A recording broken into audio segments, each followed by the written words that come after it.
Hi guys, welcome back आपल्या चॅनलमध्ये Nilesh with cricket. आज आपण बघणार आहोत मुंबई इंडियन्सची टीम जेव्हा वानखेडेला येते ती कुठे राहते, कसे त्यांचं हॉटेल वगैरे आहे.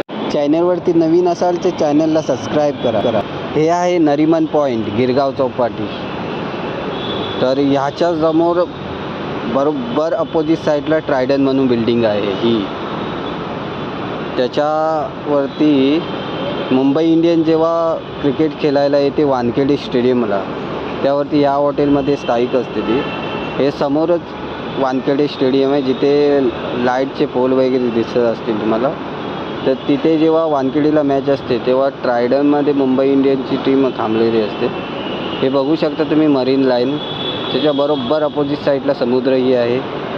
आणि कशा प्रकारे आहे हे बघा, बॅनर लागलेले आहेत टीमचे, मुंबई इंडियन्सचे. सूर्यकुमार यादव, ट्रेंट बोल्ट वगैरे असे आहेत मुंबई मरीन लाईन्सला. आणि हे जे बॅनर आहे त्याच्या अपोजिट साईडला बरोबर ही ट्रायडनची बिल्डिंग आहे, जिथे मुंबई इंडियन्सचे फ्लॅग पण दिसत असतील तुम्हाला. खूप अशी कशा प्रकारे आहे बिल्डिंग ही आहे. पुढचा गेट आणि हा जो दिसतोय तो पाठचा बॅक साईड आहे ट्रायडनची. तर ह्या बिल्डिंगची तुम्हाला वरूनही दाखवतो की स्विमिंग पूल वगैरे कसे आहेत त्याचे. ते खूप सुंदर नजारा आहे. तर तुम्ही बघू शकता, हा बघा स्विमिंग पूल वगैरे अशा प्रकारे आहे. आणि आपण इथे खाली होतो जो आता व्हिडिओ बनवत होतो. ही अशी उंचच्या उंच